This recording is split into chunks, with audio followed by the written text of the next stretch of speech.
जो सम्मान कार्यकर्ताओं को मिलना चाहिए, लोकदल के कार्यकर्ताओं को गठबंधन होने के बावजूद वो नहीं मिल रहा।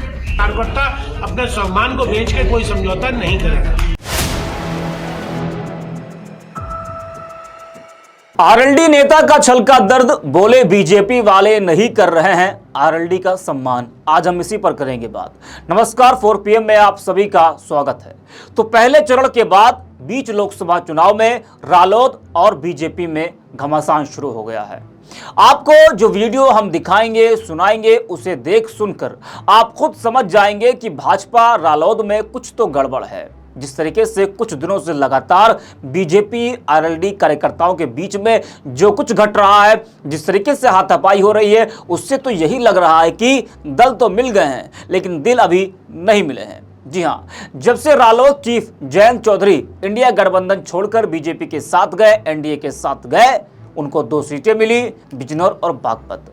तो बीजेपी के साथ आने के बाद कई बार देखा गया कि बीजेपी रालोद कार्यकर्ता भिड़ गए।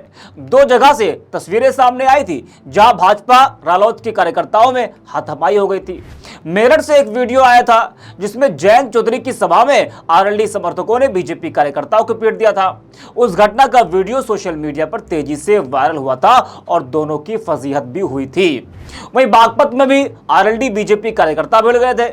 बागपत के एक गांव में बीजेपी नेता ने रालोद प्रत्याशी डॉक्टर राजकुमार सांगवान को चाय पर इनवाइट किया था, जिसके बाद राष्ट्रीय लोकदल के कई कार्यकर्ताओं ने कथित तौर पर बीजेपी नेताओं पर हमला बोल दिया और लाठियां भी चला दी थी।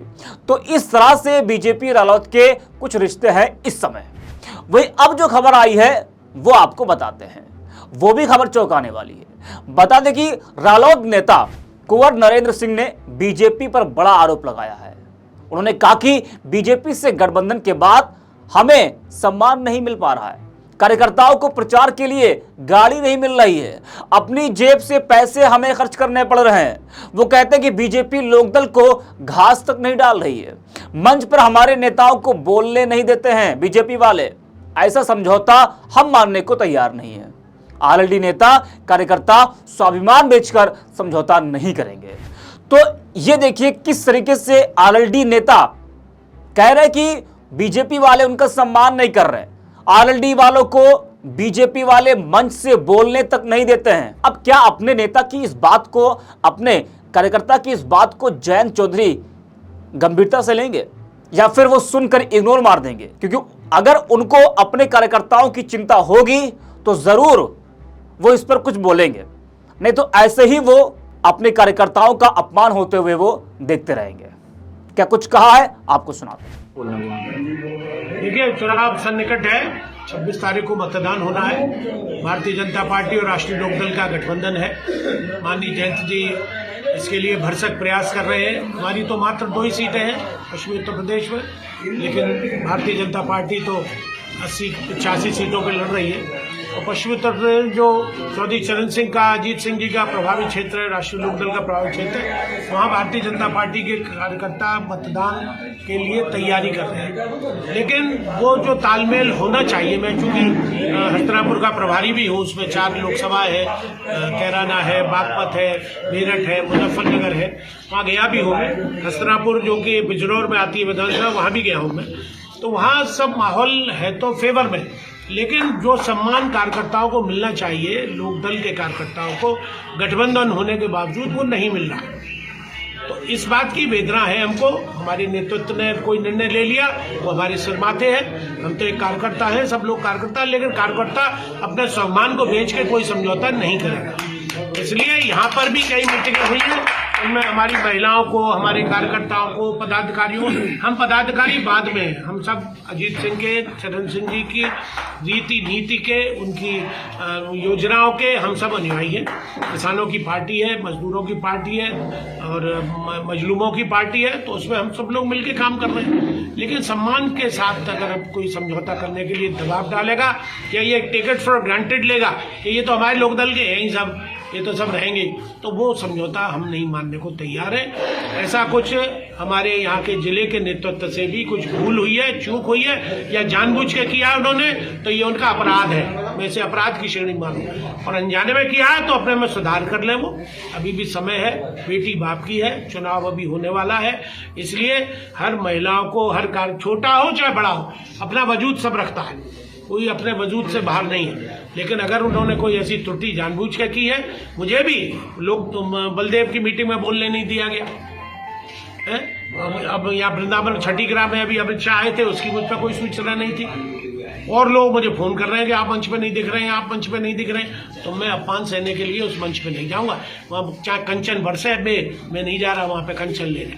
हेमा मालिनी है, उनका सम्मान है, पदाधिकारी है, वो पार्टी की चुनाव से लड़ रही हैं। हालांकि जनपद में इस वक्त हेमा जी का भी भारी प्रत्याशी होने का बड़ा भारी विरोध है, और 10 साल उन्होंने चूंकि कोई काम नहीं किया, कोई ऐसा विकास नहीं दिख रहा है, और वो बहुत प्रभावशाली महिला है। अगर वो चाहती तो अपने नेतृत्व से, अपने व्यवहार से, अपने कार्यशैली से मथुरा को चमका सकती थी। आज तक कोई उद्योग नहीं आया, आज तक कोई फैक्ट्री नहीं लगी, यहाँ कोई हमारे नौजवान लड़कों को रोजगार नहीं मिला, हमारा टाट ट्रोपोजियम की वजह से यहाँ पे उद्योग नहीं लग सकते, नॉन पोल्यूशन उद्योग। तो इसलिए एक बहुत बड़ी समस्या है, सफाई की समस्या है। ये सोच रहे थे नगर निगम हो जाएगा तो ये पेरिस, लंदन, फ्रांस बन जाएगा, ऐसा भी कुछ नहीं हुआ। जाम से जूझ रहा है, गंदगी से जूझ रहा है मथुरा। तो इन सब बातों को विचार करने के लिए मैंने कहा था, हेमा जी मेरे घर आई थी, मैं उनका स्वागत है, सम्मान है, मैंने उस वक्त कहा था कि एक आपस में तालमेल समिति बन जाए, हमारी आपकी बैठ के समन्वय समिति जिसको कहते हैं राजनीतिक स्वरूप से, वो बन जाए, उसमें 5-7 लोग हमारे हों, 5-7 लोग उनके हों, बैठ के हम लोग समय समय पे मीटिंग करें। इन लोगों को महिलाओं के नाम से गाड़ियां ली गई हैं, इनको गाड़ियां नहीं मिल रही हैं महिलाओं को, और लोग कहते हैं साहब हमने आपके लोक दल के अध्यक्ष से बात कर ली, गाड़ियां किसी महिलाओं के नाम से 16 गाड़ियां हैं, लेकिन उसके बाद तो देखा और सुना आपने किस तरह से रालोद नेता कह रहे हैं कि वो सम्मान नहीं मिल पा रहा है जो बीजेपी को देना चाहिए। अब इससे आप समझ सकते हैं कि दोनों के अंदर खाने क्या कुछ चल रहा है। जिस तरह से मारधाड़ लगी है दोनों दलों के बीच में, उससे ये तो लगता है कि दल तो मिल गए हैं लेकिन दिल अभी मिलना बाकी है। शायद ये दोनों एक दूसरे से पुरानी दुश्मनी इस चुनाव में साथ आकर निकाल रहे हैं, लेकिन जिस तरह खटपट लगी है उससे लगता है कि ये गठबंधन ज्यादा दिनों तक चल नहीं पाएगा। जी हाँ, आसार तो यही लग रहे हैं। जिस तरीके से जो तस्वीरें सामने आई हैं बीजेपी आरएलडी कार्यकर्ताओं के बीच मारधाड़ की, जिस तरीके से जो बयान सामने आ रहे हैं और साफ तौर पर यह कहा जा रहा है कि बीजेपी आरएलडी का सम्मान नहीं कर पा रही है, सम्मान नहीं दे रही है, उसके नेताओं को मंच से बीजेपी वाले बोलने नहीं दे रहे हैं, इससे तो यही लग रहा है कि दोनों के बीच में दूरियां हो रही हैं और जल्द ही ये गठबंधन टूट सकता है। लेकिन अभी तक ये गठबंधन जिंदा नजर आ रहा है इस चुनाव में। अब आगे कितना टिकता है, आगे दोनों के बीच में रिश्ते कैसे होते हैं, ये तो खैर वक्त बताएगा। इस वीडियो में इतना ही। आप देखते रहिए 4PM।